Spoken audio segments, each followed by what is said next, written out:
तर माझ्या बाबतीमध्ये जेव्हा कधी काही साहित्य संस्थांचे काही उपक्रम असतात तेव्हा मला जर कोणी असं म्हटलं की तुम्ही एकटीच बाई म्हणून तिकडे आता म्हटलं मी बाई म्हणून नका बोलू, मी बरं लिहित असेल तर बोलवा. किंवा साहित्य संमेलनाच्या आदल्या दिवशी एक महिलांचं संमेलन घेतात का बुवा, पाहुणे यायच्या आधी मुलांना जेवायला वाढून टाकतात, तसं आहे का हे? तुम्हाला पटत असेल आम्ही तुमच्या समकक्ष असू तर तुमच्या बरोबरीने सन्मानाने घ्या, नाही तर आम्हाला घेऊ नका. सगळ्यात घातक सवलतीची सवय, सवलत देण्यापेक्षा साधन द्या.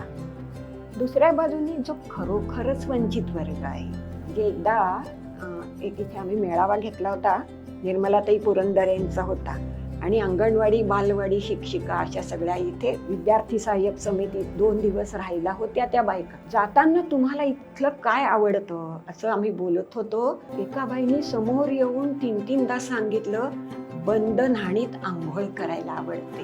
तिला त्या 3 दिवसात काय लक्षात राहिलं, काय हो म्हणे किती वेळ साबण लावा काही करा, बंधनहाणीत आंघोळ कर. आता तिला नको का सवलत? हाही अनुभव जिला एवढा मौलिक वाटतो, चेष्टेचा मुद्दाच येत नाही, सहानुभूतीचाच भाग. पण सवलती द्यायला लागला की माणसं आळशी होतात.